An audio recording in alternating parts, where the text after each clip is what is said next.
All right, everybody, come on in. We can fill up all of these sections. You don't have to just sit in the two right in front.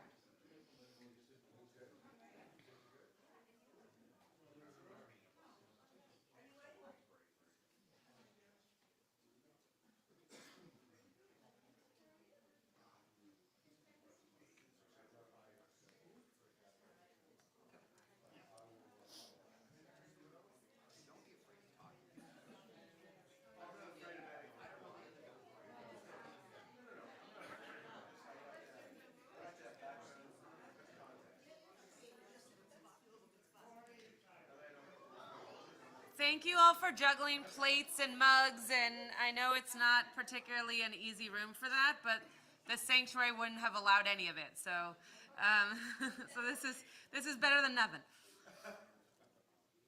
Okay, people can feel free to fill in these sections as well if you're feeling cramped.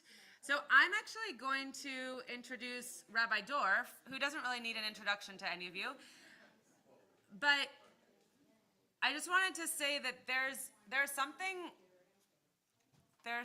very special about a community coming out to learn, and especially during Elul. It is a time both before the Chagim and then also in between Purim and Pesach that this community tries to really focus in on our learning. We obviously are learning all year long, but the way in which we focus in on topical learning and getting our nefesh, getting our neshama, getting our souls and our bodies ready for the upcoming holiday is something that this community takes very seriously. So when we were told that Rabbi Landis was going to be in Los Angeles on September 10th, I went, "Oi, okay, let's make this happen." And I'm very glad that we did, because clearly this is a community that is thirsty for learning always, and it doesn't matter how close we are to the high holidays, people are coming out to learn. So as always, it is wonderful to have our own scholar and rabbi in the house to be able to introduce his friend, and I'll pass it over to him, and then we'll pass out these source sheets when I'm told to do so.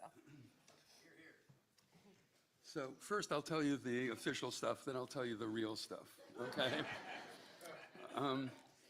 Rabbi Landis was ordained by Reb Aryeh Levin, Zev Yehuda Cook, and the chief rabbi, Rabbi Avram Shapiro in New York. He was a founding faculty member of the Simon Wiesenthal Center in Los Angeles, director of education, and of Yeshiva Los Angeles, the Van Lennep Chair of Social Ethics. He was also an adjunct associate professor of law at Loyola Law School, and he taught for the Wexner Foundation for over 20 years. He made Aliyah and came to Pardes in Jerusalem in 1995 as director, and has been active in creation of advanced Talmud classes, Bikuyu Talmud, the Fellows, PEP, the Kollel, the executive seminar programs, the annual Blaustein and Brettler Scholar Series, Pardes USA, and strengthening the Pardes Beit Midrash. He was the first rabbi to be invited by Indonesia to speak publicly at the Forum of Religions. He announced in July 2016 that after 21 years of dedicated service to Pardes, he would be leaving at the end of the summer. He is now the director of Yashrut, having founded the Institute in 2018 to build civil discourse, really important, through a theology of integrity, justice, and tolerance. Yashrut includes a Smicha initiative as well as programs for rabbinic leaders. He has ordained 43 rabbis during his career, 7 of whom received smicha from him under the auspices of Yashrut in 2019. And in that year in Jerusalem, he ordained Daniel Atwood, that became the first openly gay person to be ordained as an Orthodox rabbi. Among his publications are co-editor with Alex Robman of Genocide, Critical Issues in the Holocaust, editor of Confronting Omnicide, and the Jewish Law section of My People's Prayer Book, and he published articles in Tikkun, the Jewish Review of Books. Well, the real story is, he's from Chicago and I'm from Milwaukee, and we met at Camp Ramon, Wisconsin. I remember in 1964, in particular, I was 21. You don't have to do the math, I'm 80. And I was a counselor in Machon, and he was a camper in Machon, not in my bunk, I think. I think we were in Mike Menadom's bunk. Oh, sorry. Okay, whatever. Right. And then after both of us became rabbis and found ourselves in Los Angeles, he, together with Rabbi David Ellenson and I, did this kind of traveling roadshow of the three movements, right, to explain the three movements for a number of years while we were here. For many years, since 1974, I've been teaching a course together with Arthur Rosette originally, on Jewish law at the law school at UCLA, and each year we would have an Orthodox rabbi, conservative rabbi, and a Reform rabbi come to describe what that means in contemporary life, and he was the Orthodox rabbi a couple of times. I mean, this goes back a very long way, and I must say, since those years, a lot has happened, hasn't it? Right? And we've been all right, the three of us. Okay. Welcome, welcome, welcome.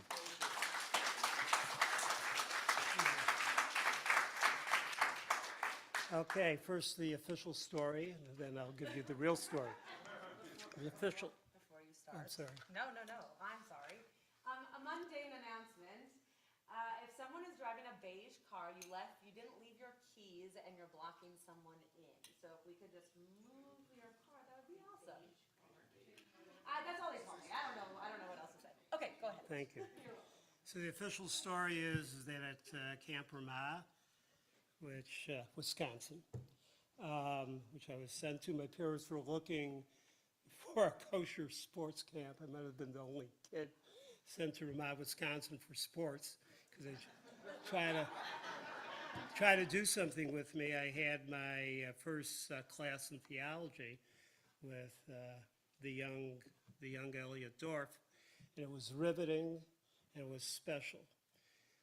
It also had the impact of every conversation. I hear he's a very personable guy, but every conversation I've had with Rabbi Dr. Professor Dorff has been extremely illuminating, and I've always had to move myself up to get to that level that you were trying to schlep me to, and you're still doing it. That's the official story. The unofficial story is, because it just came back to me, so I used to live on Holt, right, a block down. And when they put in the Eruv was put in, there was a group of about 20 rabbis who lived in different parts. And Eruv was small at that time. East, it got as far as La Cienega, as far as on purpose, as far as this shoal.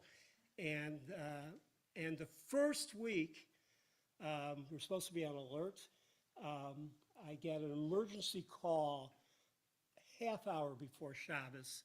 There's a problem at the 7-Eleven, and I should go there, but the emergency crew, all non-Jews, are coming, but I should be able to direct them and all the rest. So I went, and I was in my jeans, whatever, a T-shirt, and I'm looking, and then at that exit that's on La Cienega, entrance exit, I saw what had happened. A large truck had knocked down the wire, and I found one end, because it was still up high, and I found the other end, and I was holding it like this. And all the congregants to this worthy synagogue were passing by, coming for, davening. And this is what they said. They said, "Good Shabbos, Rabbi Landis." "How are you, Rabbi Landis?" And, it was getting really painful. And Rabbi Dorff came by. I said, "Oh, Rabbi Dorff." He comes by. He walks up to me and says, "Actually, your stance is more emblematic of another religion." Thank you, Rabbi Dorff. I held that story for a lot of years. Anyway, situation in Israel is no laughing matter. I believe that we're headed, or there are people in Israel heading us to what's now called very recently autocratic legalism. Though one gal, I read Hebrew translation. I thought she wrote it in Hebrew. I didn't realize she's a professor at Princeton. Really tough in Hebrew.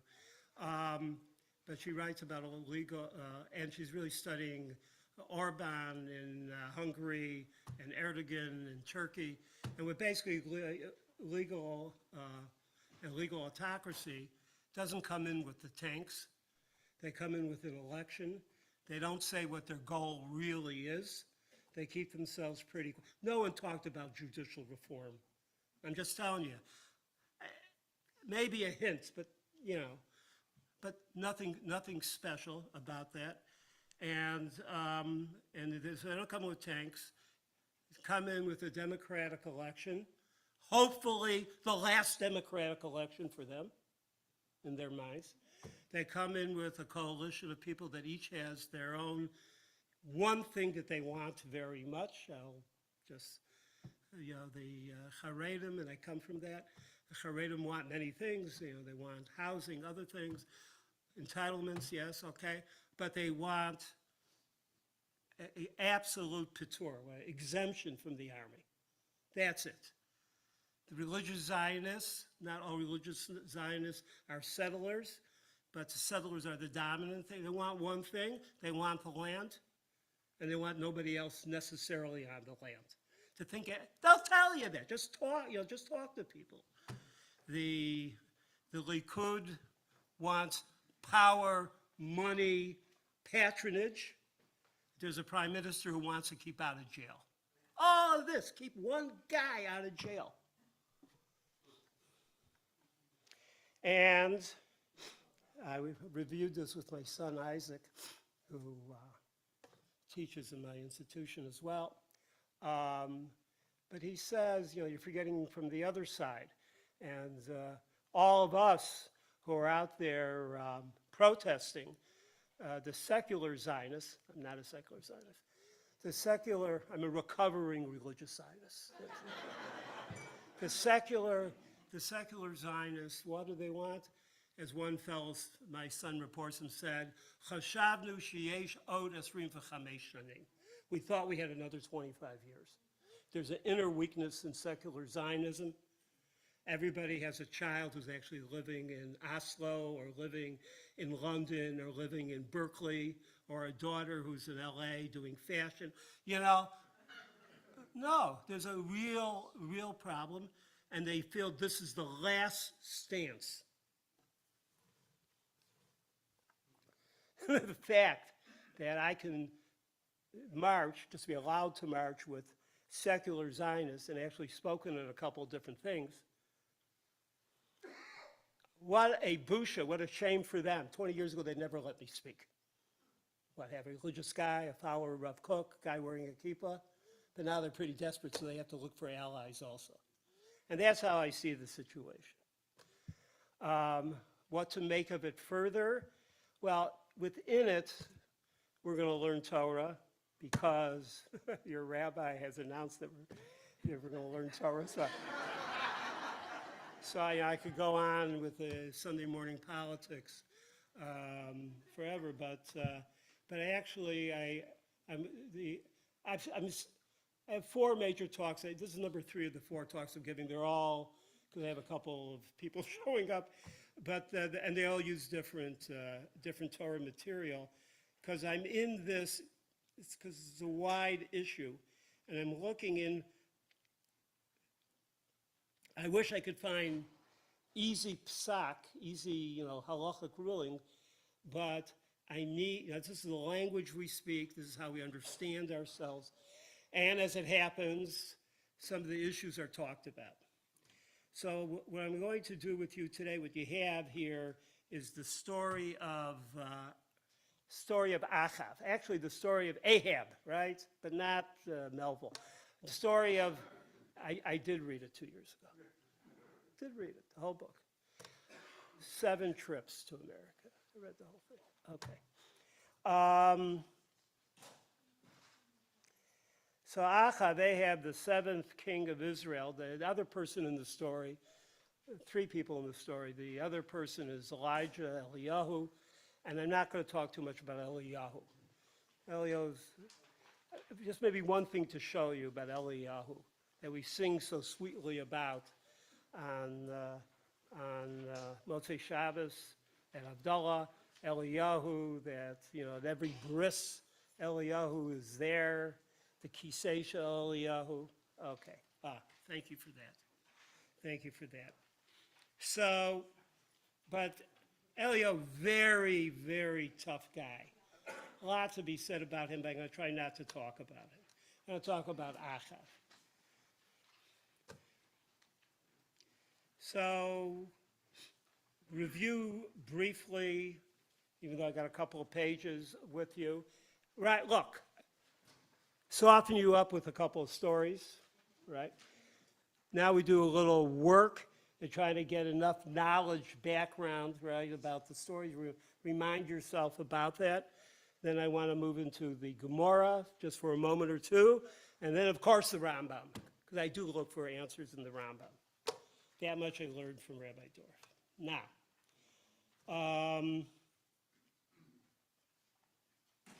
so in 1 Kings chapter 16, that's the first page of what I have. 1 Kings chapter 16, they talk about Achav, the son of Omri. Omri already introduced some Baal worship. That's bad. And then in verse 30, Achav does the evil side of the Shem, Hara b'nei Adonai. And, what's he doing? And 31, it's interesting, the Hebrew is like really great, Lamed Aleph. He says, Lamed Aleph, Rabbi Rembam, my teacher, you see Lamed Aleph there? I know, put on your glasses. Just read the first couple lines, because I didn't give you covet, I'm sorry. Lamed Aleph, Vayehi, Vayehi.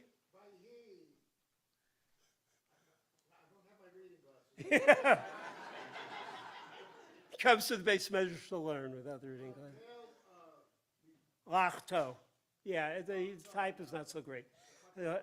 Lachto. Right. And it came to pass, if it had been a light thing for him to walk in the sins of Jeroboam, the son of Nevat, that he, in other words, he covered all the sins of Yeroboam ben Nevat, who's the paradigm, the Talmud will talk about it, we'll get to that, who is the paradigm of evildoers. He's the one who split the kingdom, 10 tribes to the top, putting up places of idolatry in Bethel and then further up in Dan. And so people wouldn't go on pilgrimage anymore to Yerushalayim, wouldn't even split it. I mean, terrible guy. He covered it. It was simple. That was like nothing for him. What could he marry then? He took Jezebel. We're going to talk about her. So she's a main character too. Daughter of Enthabal from Tyre, the Tzidonims, okay? And they serve Baal and they worship. And 32, altar for Baal and the house of Baal in Shomron. And 33, also wasn't enough, the Asherah tree for all the nature lovers, worship nature, okay, and they did. In other words, all this is very interesting term, lahachis et Hashem Elokei Yisrael, to provoke the Lord God. In other words, he knew what he was doing. Lahachis, it means to not just he believed, there was a function to this. He was poking, as it were, if possible, God. Now, what happens next is a whole series of encounters, which I don't have on the page, and skirmishes, and then the one I don't have on the page, the battle of the gods, the battle of the bands on Har Carmel, Mount Carmel, right? And, doesn't matter how many priests there are, and there's hundreds of priests of idolatry, they can't get the altar to light, right? And we know the story. We love the story. And what happens next? What happens next is Eliyahu takes all this water, and from heaven comes down. In the meantime, he's mocking the priests and all that. And then afterwards, he slaughters the priests of the idolatrous priests.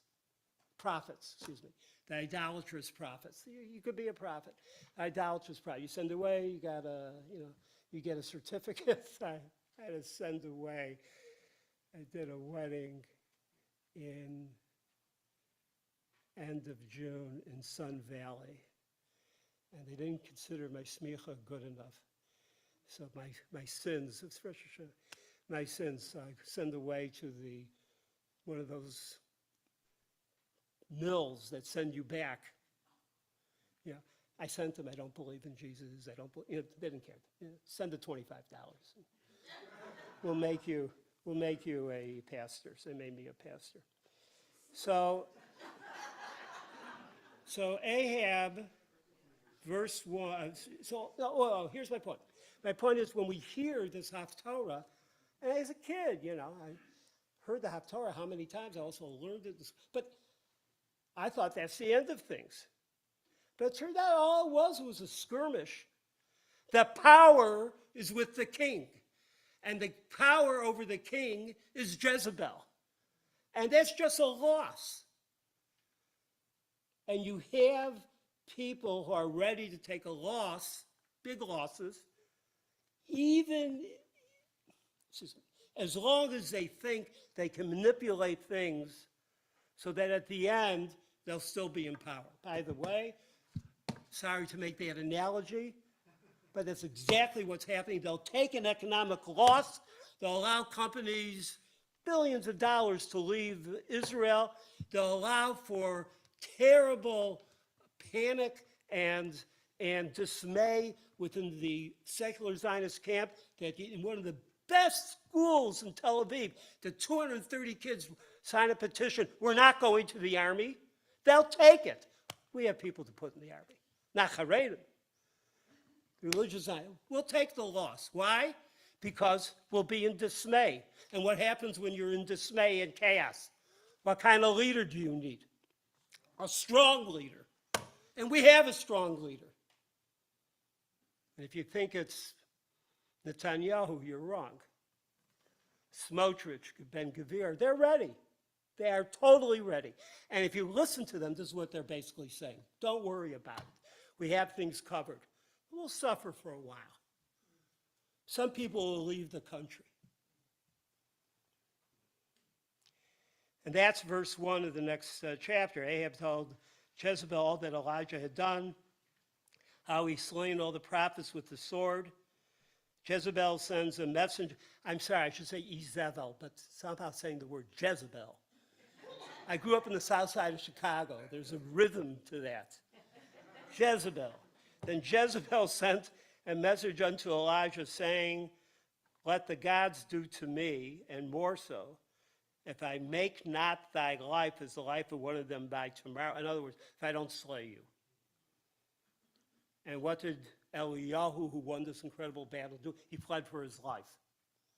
He fled and fled for his life. He went somewhere that even know where he was. He lay down behind, under the rotem, under the broom tree. 5, he lay down and slept under a broom tree, and behold, an angel touched him and said unto him, Cum es, arise, eat. And it's like a Jewish moment there. By the way, have you seen, what movie am I thinking about? It's Robbie Grossman, who works with me, my CEO. Have you seen Oppenheimer? You have to see Oppenheimer. Just at least for to see the collection of Jewish praise. Okay? Oppenheimer. One consistent thing in the film is one of the guys who later on got a Nobel Prize periodically gives Oppenheimer something to eat. Because Oppenheimer forgets to eat. What a Jewish moment. Arise, and I'm willing to come back and talk about that movie. The next night I saw Golda. I saw 3 movies this year, all night after night, and I'm also happy to talk about Barbie. Now, there's a lot there. So things are terrible. Jezebel knows that Eliyahu's formidable, but not formidable enough. She'll take it to the brink. She doesn't care. So now we come to the story that you're familiar with about Navot, the Jezreelite. That's just the name of an area. He's a Jewish guy. Had a vineyard in Jezreel. That's 1 Kings 21. It was right next to Ahab's mansion, palace. Ahab says, let's exchange vineyard. I'll get you something good. I'm the king. I'll get you a different one. I like the one right next. Let me take yours or I'll pay you. And Navot says to Ahab, Chas v'sholom, but he says actually, how's he say it? Chalila li me Hashem. Beautiful. We say the word chalila. That's right. Chalila li me Hashem. Mititi et nachalat avotai lach, to give from the inheritance of my father unto thee. It's not easy to give up an inheritance.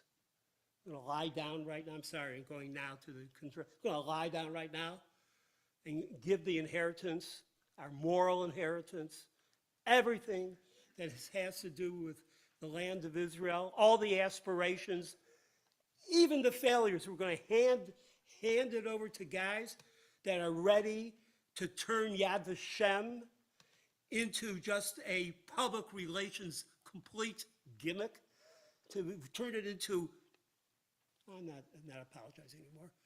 If you just read what they want to do with Yad Vashem, turn it into a fascist machine for propaganda with no self-criticism. They were turning to education into a joke.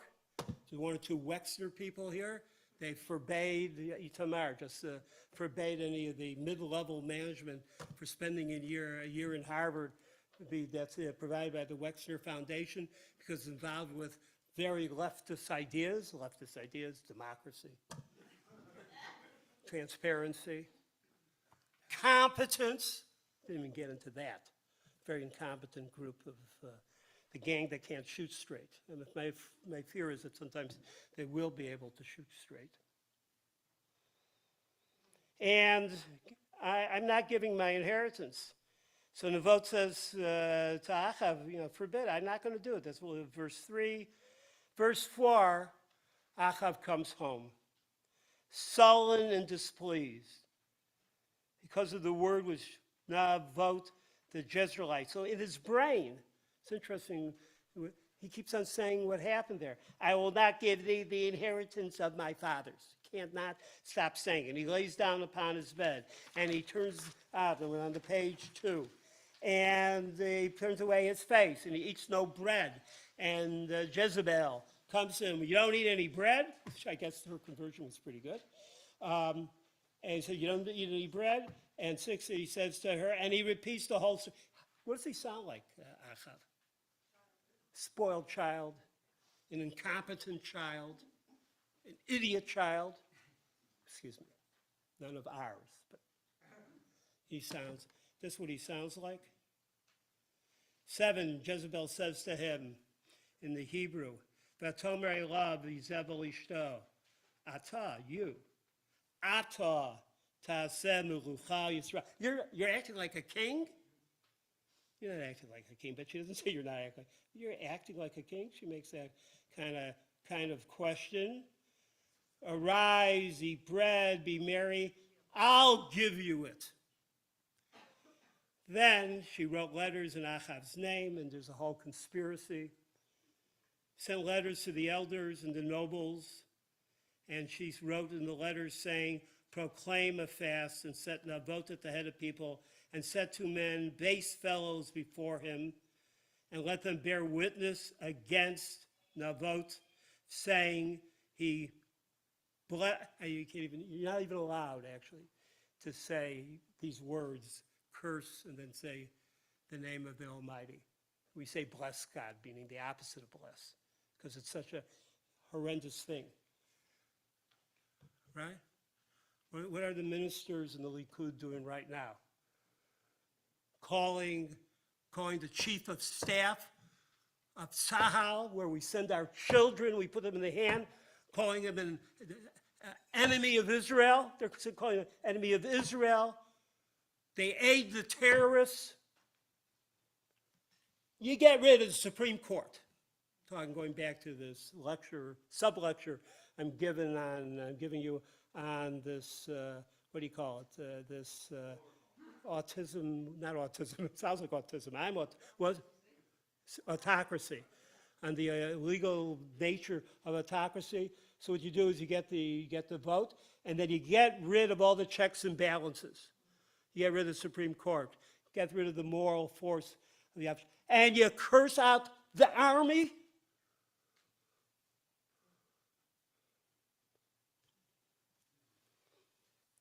Carry him out and stone him that he die, and that's exactly what happens in 11 and 12 and 13. He blessed God. We'll take him out and we'll stone him.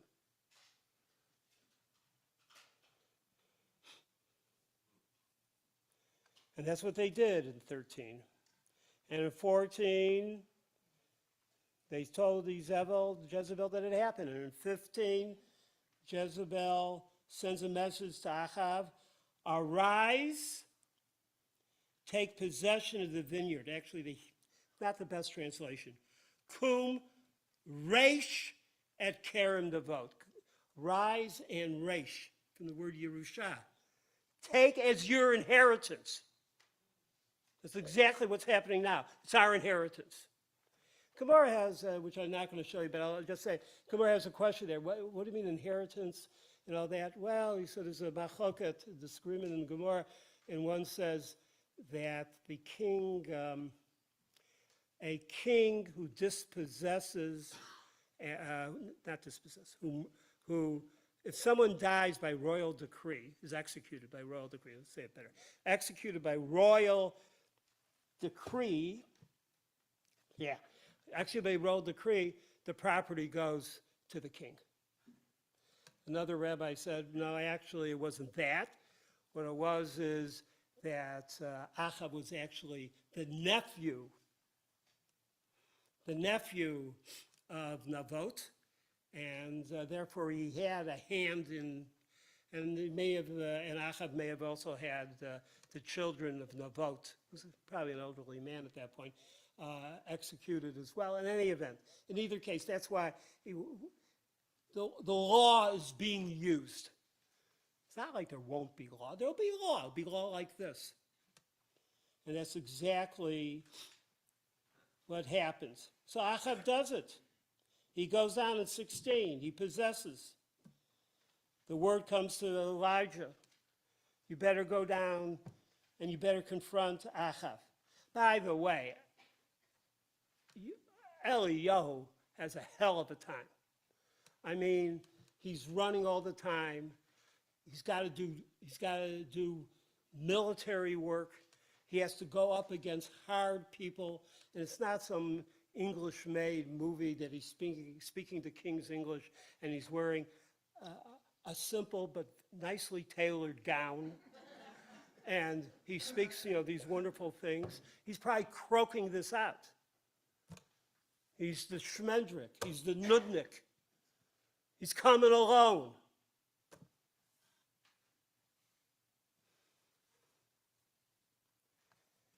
And the word of the speak to him saying, and here it becomes a very big phrase, haratzachta v'gam yarashta. Never understood it fully as a kid. I don't know if I fully understand it now. Will you murder? What do they say here? Kill? No, it's murder. Ratzach is murder. Will you murder and indeed inherit? In other words, maybe it's a protest against that law or that custom or however the law has been used. Nothing more evil than that. Sometimes we can understand certain things happening, but this combination of murder and taking over property, it's going to go somewhere. What I'm talking about is going to go somewhere. And 21, I'll bring evil upon thee. I will sweep thee away. This is God speaking through Elijah. I'll make thy house like the house of Yerovim, the son of Nebat. In other words, that that dynasty was ended, divine punishment. Now turn to page 3. The Lord says, the dog shall eat Izebel, and he, the 24, him that dieth Achav in the city, the dog shall also eat, meaning from his family. 25, there's none like unto Achav. Achav, I got to hand it to you. Rak loho yak Achav. There's no one like you. You're the worst we ever produce. You gave yourself over to the most evil. We never had anyone like you. Jewish irony, the irony.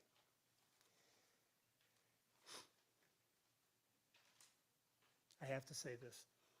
I had a gal who worked for a year coming from Northern California, worked for a year in a cannery to afford to study with me in Pardes.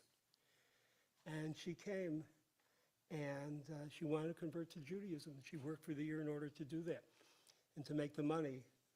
Family, really a family of farmers. I mean, far away as possible.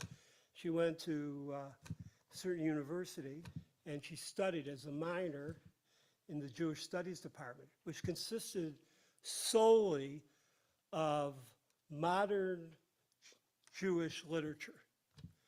So I said, from Portnoy's Complaint, you want to become Jewish? I mean, like, it's not like she was studying something holy. And she said, no, it was something else. And I said to her, I thought, and I looking at her back, I said, it was the irony, wasn't it? You like the irony in Jewish writing? She said, that's it. I want to be ironic. Jews for, I bought her a t-shirt. I made it up. Jews for irony. In any event, this is very painful to me. That's why I go off and tell a story, right? I find this very painful. I'm hawking and I'm yelling because I find this very painful. I generally come to Israel, I come to America, and immediately, and it's chutzpah, I start talking like I know something, and I talk like something I remember my first trip, one of my first trips back to America, 28 years ago. I don't remember. It was something like this. I said on a radio show, well, when we entered Jenin, and my daughter wrote me, we entered Jenin? But where were you? Were you there? We entered Jenin? But I have to defend Israel. I'm part of that. I feel comfortable sharing that with you here, as my grandfather, a great Orthodox Rav, great Talmid Chacham, would say to me in my earlier, more radical day. I think I'm still a radical. I just changed the directions. He says, remember one thing about the conservative movement. They've never been tainted by anti-Zionism. Only movement, not tainted by anti-Zionism. So I'm talking this way. I'm sharing pain with you. That's what it really comes down to. Trying to figure it out. It's not going to stop me.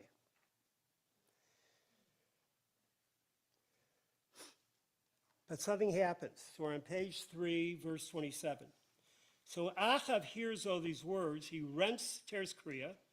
He puts on sackcloth. He's got the ashes. He's in tzom. He's in fasting. And he goes softly on his way. And the word of the Lord comes to Elijah and says, see how Ahab humbleth. Actually, it says nichna, or subjugates himself to God. So that's actually a stronger form. And he realized who's the real king. Before me, do you see that, Eliyahu? Because he subjugates himself before me, I will not bring the evil in his days, but in his son's days will I bring the evil upon his house. I didn't catch that. I've always had a problem with that. I'm going to try to answer, like, what does that mean? Finish up from the book of Kings. Very strange piece. So there comes forth a spirit, stands before Hashem. We don't have a lot of that in Tanakh, at least the Tanakh I've been reading. Okay? And the Lord says unto him, and he says, I will go forth and will be a lying spirit in the mouth of all his prophets. So there's a spirit, a ruach, speaking before standing before Kosh Baruch Hu, amongst all the other spirits. If you're confused, please be confused, because we don't really have depictions like this. And I will be a spirit, and I will be a lying spirit. Eitzei v'hayiti ruach sheker, befi called niva'av, in the mouth of all his prophets. In other words, I will infiltrate all his prophets that he listens to, and I will make them deviate from what they should say. And God says, entice him, and you shall prevail. So the Lord puts a lying spirit in the mouth of all those prophets, and the Lord had spoken evil concerning this. So basically what the lying spirit does, it says to Achav, you know what? This is a good time to go against Aram. We'll go into battle. You go with Yehoshaphat, who's the king of Judea. He happens to be a righteous man, generally speaking. He's a righteous man. We'll go out together. Yerovam says to himself, yeah, but I better go in disguise because, I still remember the earlier prophecy. And I don't know what's going to be now. And so the whole thing there on page 3 and the second half, and basically he goes out in disguise. Yehoshaphat is shown as a great warrior.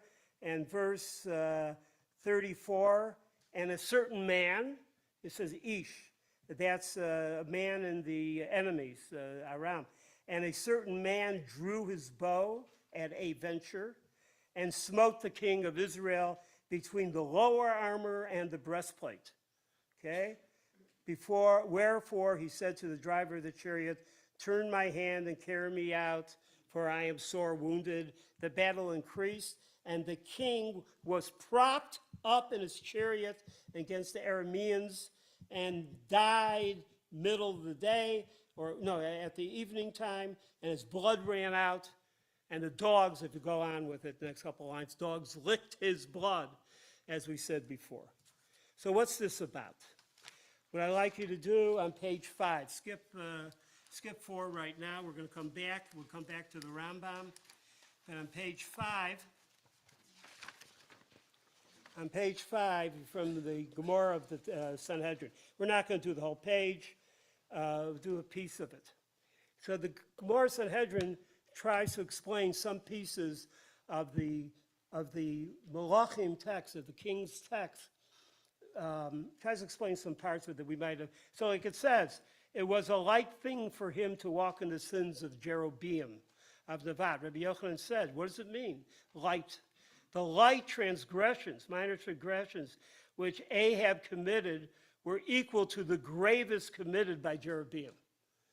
Meaning, Yerovam did terrible sins, but those were light sins for what Achav did. Why then does Scripture make Yerovam the exemplar of sin? Because he was the first to be corrupt. He was the first to do it. He broke the wall, and therefore he allowed for other kings to even be worse. And goes on in this way in different directions explaining this. But in the middle of the page it says, why did Ahab merit royalty for 22 years? Because he honored the Torah. There was another part of, he was a donor. So good before the holidays. At the same time, he hedged his bets. He was a major donor. He was holding the Sefer Torah on Kol Nidre night. He was a major donor because he honored the Torah, which was given in 22 letters. And then the rest of the Gemara talks about that, Jezebel made sure that all this money was given for Baal worship, for worship adoration. But Ahab had something something in his being that allowed him to do something. So what is this about? Basically what the Gemara is trying to do, go to page 6. What the Gemara is trying to do is actually raise the stakes. Raise the stakes.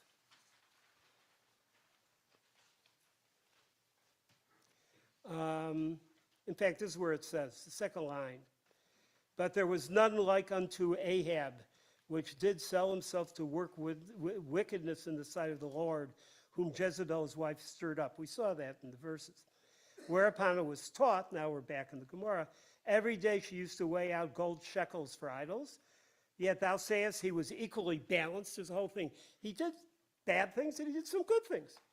But Ahab was generous with his money, and because he used to benefit scholars with his wealth, half of his sins were forgiven. And there, so we're right in the middle. There came forth, you understand, so what do we do? The Gemara does this. It wants, as I said, raise the stakes of the drama. So he's doing some good things. Can he pay out? Well, maybe half of his sins. Maybe, but what happens? So these next lines are important. There came forth the Spirit, quoting, before the Lord and said, I will persuade him. And the Lord said, wherewith? And he said, I will go forth and be a lying spirit in the mouth of the prophets. We saw that. And God says, you shall persuade him and prevail. You'll be successful. Go forth and do so. Then the Gemara asks the question, a lying, what spirit is this? We usually don't talk about spirits. Okay. Rabbi Yochanan says, the spirit of Nevot, the Jezreelite. There was a spirit. It was Nevot's spirit. So when I learned this originally, relearned it, I said, oh, that's Nevot. It's his nakama, it's his revenge, right? He goes forth, he enters it, he tells, go into the battle and you'll be fine, etc. Then it finally occurred to me, no, it's different. Achav may have done tshuva. And the rabbis are ready to say he did some form of tshuva. The Tanakh text, the text says he humbled himself, he subjugated himself. But they said, but something remains. What he did to Nevot remains. And his ability to murder and to take over corrupted his entire spirit, even that he did tshuva. It corrupts him. It makes him feel invincible. All things are possible. We'll put the right people on the court. We'll find the base fellows to lie. We'll cast all groups of people as leftists and as enemies. We'll do that because we're able to do that. So I'll go into battle. I'll be okay. It was a spirit of Nevot. It's not revenge of a mystical Nevot spirit. It's the Nevot spirit that he inculcated in himself, not of Nevot, the spirit of what he did to Nevot. And this is what happens. And it becomes even worse for another generation. So how does the Rambam see it? We now got all the stuff, and we can now go to the Rambam. The Rambam's on page 4. And the Rambam on page 4, I think, Mishnah Torah, from the book of Nezikin, damages, the section that deals with murder and saving life. And middle of 9, I should take it, second line. If a defendant is liable for execution, be executed. If not liable for execution, he should be released. Although there are other sins that are more serious, in other words, basically saying, no rachmanut, no mercy. There are other sins that are more serious than murder. They do not present as serious a danger to society as murder does. Now, what's murder? Here, what's the term? Danger to society and all the rest. Even though there are sins that are worse even than murder. Remember Rambam, the philosopher, Rambam is looking at what signifies an act. He'll explain himself in a moment. You'll agree or disagree. But catch what he's saying. Ein bohem hashchatat yishuvo shalom kishafichut dami. Here it says danger to society. Not good. There is nothing that destroys civilization than murder. And that's why there should be no mercy for the murderer. You can argue, disagree with that, but that's his assessment. And now he explains. Even idol worship, and he used to say adultery, incest is not the right translation here. Adultery or the violation of the Sabbath are not considered as severe as murder, even those ones. For these sins involve man's relationship with God. Incest is not, it has to be adultery. Involve man's relationship with God, while murder also involves man's relationship with fellow man. Many things you can do to your fellow human being, but once you murder, that's it. Whoever commits this sin is an utterly wicked person. But what I want to look at, which I've always missed in the Rambam, but I started to see it last night, is this principle of Yishuv Shalom, civilizing society. It's an underlying motif in rabbinic value system. Who contributes to the civilizing, the settling, Yishuv could mean settling, but in a good way, settling of society, civilizing of society. It means because of that principle, a parent needs to teach a child. In the Gemara it says a man needs to teach a son, but even hardline poskim have agreed today.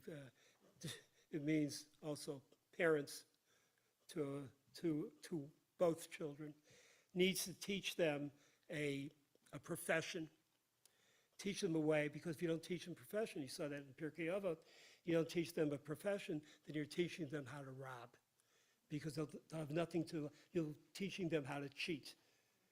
And this in the Gemara here is saying, and this is because it's a violation of Yishuv Olam. You have to have society be stable. And if you, and in the case here, they're talking about murder. But the underlying principle, how why murder is so bad, it's the most destabilizing thing possible. That's in the positive sense about Yishuv Olam, that you're supposed to teach a child a profession. So thank you for paying all that tuition. And you should continue. They should finish, and they should bring you nachas. They should bring you nachas. But on that same principle, a gambler is forbidden to be a witness. Not forbidden, it's disqualified for being a witness. And Gemara has two reasons. One reason, it's a machlokas, disagreement. One reason is that gambling is based on, it's kind of a stealing, because you're really trying to chop somebody else's money. We can talk about that. But the other opinion, which is the first opinion is the opinion of the Shulchan Aruch. The second opinion, that of the Ramah, the Ashkenazic codifier, is that a person who's not involved b'yishuvo she'olam, with civilizing society, how can you trust that person? How can that person be a witness? Where am I at? Where are we at? Just do a little bit more in the Maimonides and we'll get it. There was none like Ahab. You see that printed that? Gave him over himself to wickedness. And yet when his merits and sins were weighed in the presence of the Lord of Spirits, no sin that warranted the truth was not encountered, balanced by a positive quality, except the blood. So I'm saying this now in two ways. Go to Yishuv Olam. We're in a situation that we all talk about tikkun ha'olam. Got to move it higher. How about just existing and not ending up in chaos, not ending up people on the street, not ending up distrust for every institution that we have? That ends Yishuv Shalom. We'll have a strong leader who will take care of it. That's Putin. We don't need that. We can't have that. We can't exist. And the words I don't want to say, and I'll just say it. And the problem of bloodshed is also a problem of where all this is leading. It's a tremendous problem. Who's going to go quietly to this kind of a life? People are not going to go quietly. Not going to be simple. I have 3 T-shirts I took home from the last demonstration. One said, it was beautiful, at a table given out by people of my age and older. Mishmor et beitenu mishutaf. Let us guard our shared house. Very beautiful. Anybody 73 and older wore that. And then there was a second one that says about the observant left, how small Eman, or Emunim, right, Emunim, thank you. Trying to prove that we too, okay. And the third, at the table with black flags, monitored by tough guys, because I know a few of them, tough guys, tough gals, who did their service for Israel in all sorts of places. There is that T-shirt that says, Demokratia or merit, democracy or revolution. And they're not joking.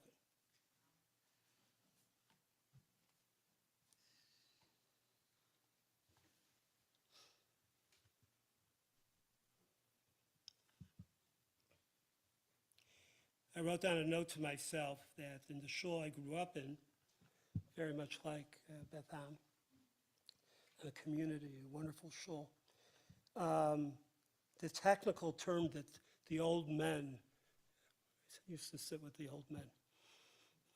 Okay. The old men would refer to the 1 or 2 gamblers in the shul. They had a technical term for them. Bums. I thought it was a Yiddish word. I went home, asked my Baba, a bum. Okay? We had another term in the south side of Chicago where I grew up. Throw the bums out. Don't be deluded about what's happening.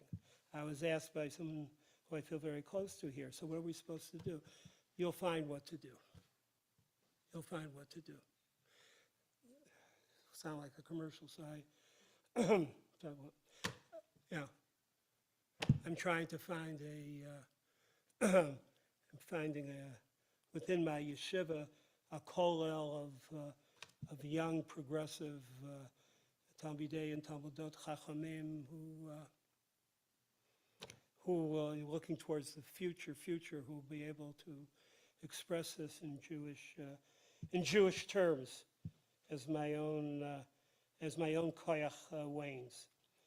My problem is my koyach is not waning. Really, I just can't take it.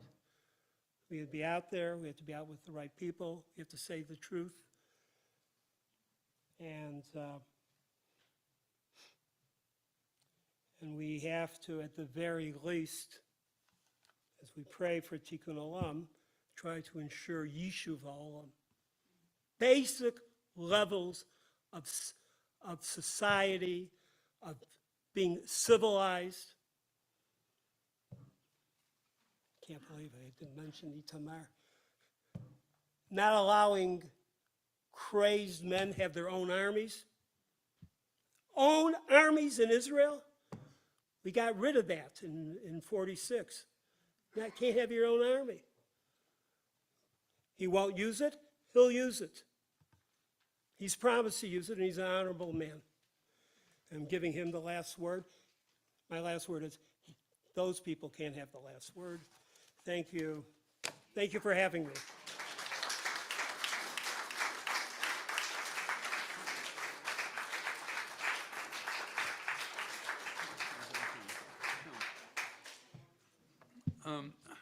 We're supposed to get out of here because of the Women's League is coming in at 11, but for 10 minutes anyway, right?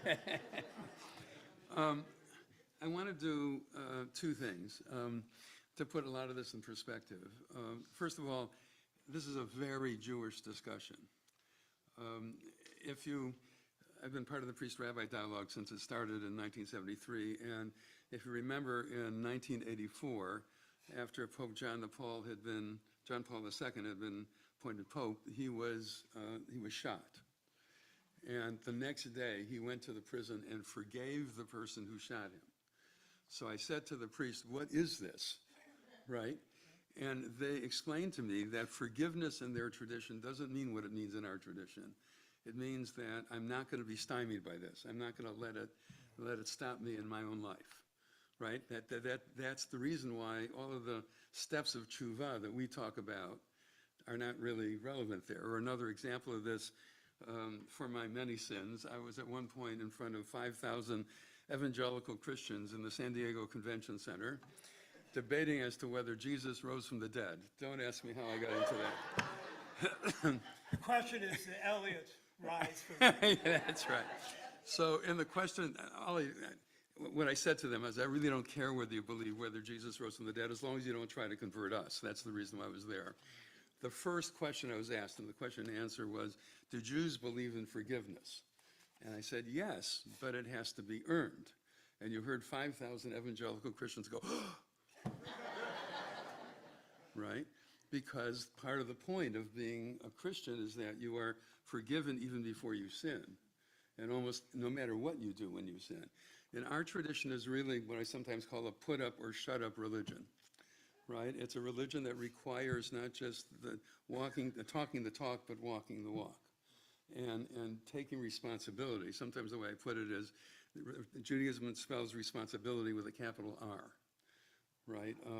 That we're responsible for what we do, and we have to be in order to have a civilized society. Now, the interesting thing is that the other point I wanted to make was that what keeps on coming to mind, both in America and in Israel right now, are James Madison's Federalist Papers. If you've never read them, you should read them, right? Because what he points out, I mean, he's the one that argued for a balance of powers, right? In other words, separation of powers. And you have at least 3 separate powers in the legislature, the executive, and the judiciary, which the Brits did not have, and unfortunately that's what led to Israel's form of government, right? Because the executive comes out of the legislative in that form of government. So the only it's the unicameral, so it's even worse. Yes, that's right, and unicameral, which is even worse. In the United States, we have 50 different states, each with these kinds of checks on their power, and then the federal government. That said, we just went through a presidency that really challenged all of that, and it's still being challenged in the courts right now. And God willing, we'll be able to maintain democracy here as well as in Israel, right? But Israel, I think, because of the structure of government there, has a harder time doing it. And God, and thank you for leading that effort, Danny. Really, I mean, it's because I really think, I mean, yes.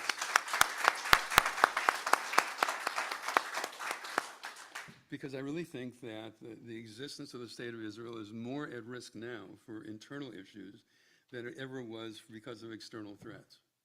And it's and unless this kind of thing can be resolved internally quickly, I really fear for the future of the State of Israel. And so the kind of thing that you're doing is literally, God willing, life-saving for the State of Israel, really. Kol hakavod.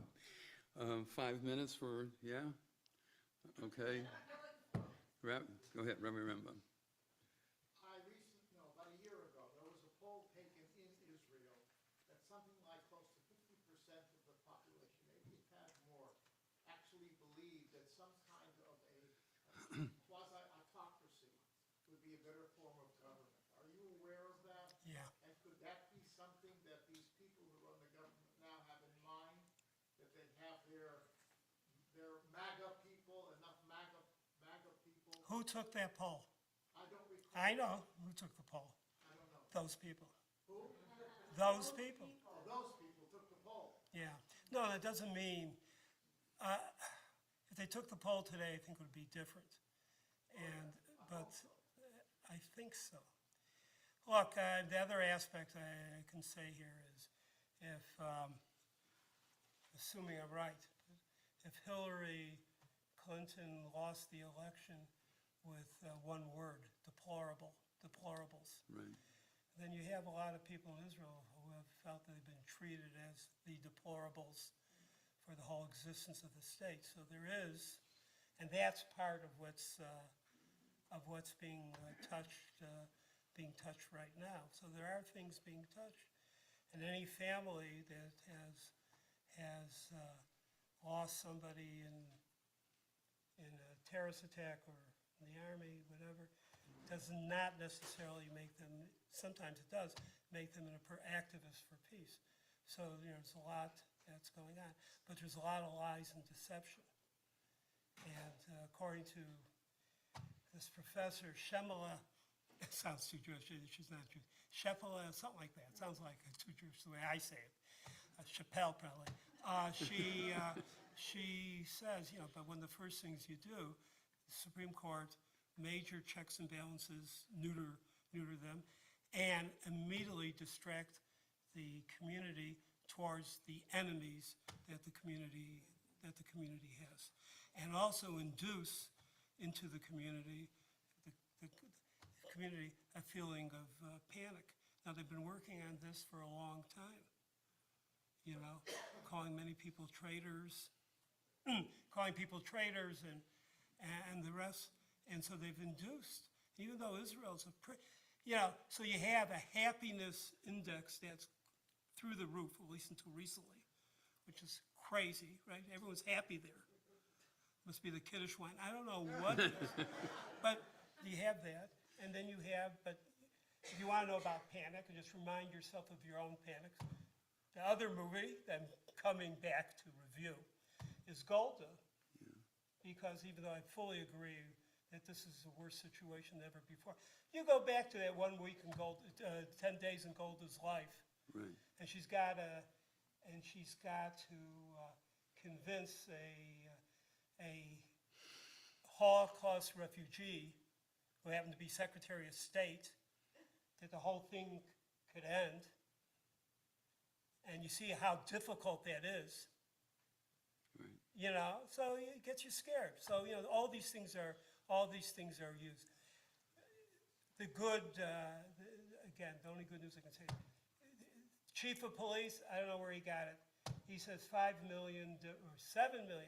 I just brought it down to 5 million because I can't get the words out. It sounds crazy. He says approximately 7 million people have been involved in demonstrations at one point or another in the past year. Demonstrations protesting what the coalition's doing. That says something to the Jewish intuition, and that Jews know who bums are. And sometimes they'll vote for the bums because it's personal. You know what I'm saying. Okay. All right, one more, and then we have to go. Mike? I have one half comment and then one question. The half comment, it strikes me that, and I think back of Gershom Cohn's argument of the blessings of assimilation.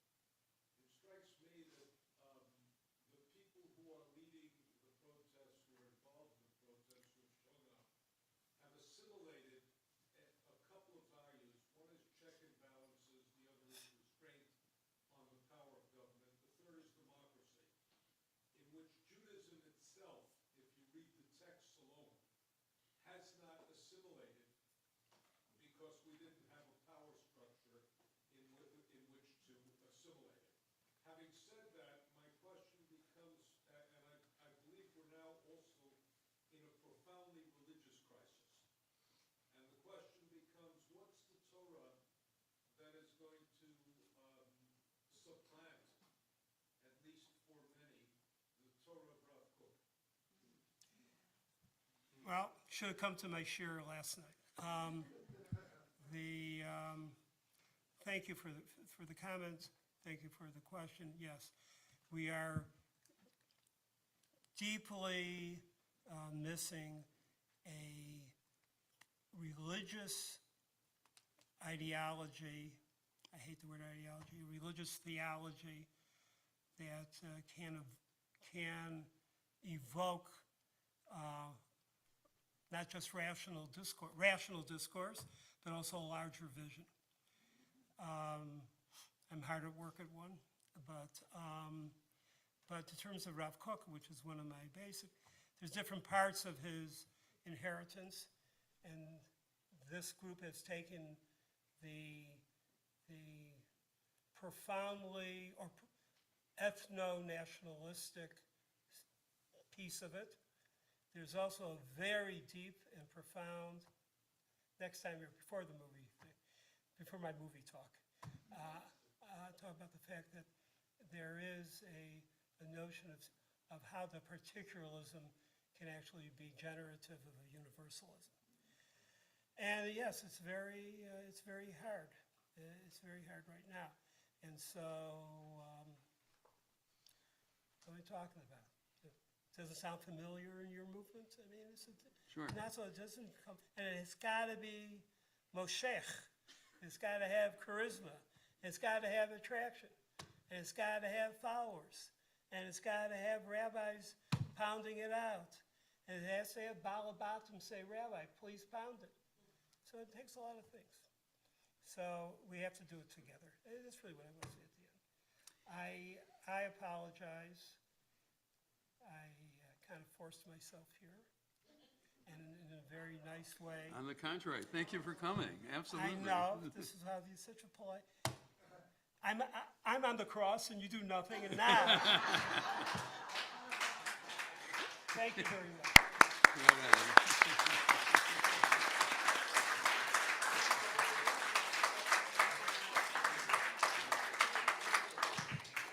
Thank you again, and Yasher Koach, Rabbi Landis, just a really beautiful way of putting us into the mindset of what the work that we're supposed to do for ourselves also can do for our world, both here and also in Israel. So, Shana Tova to you all.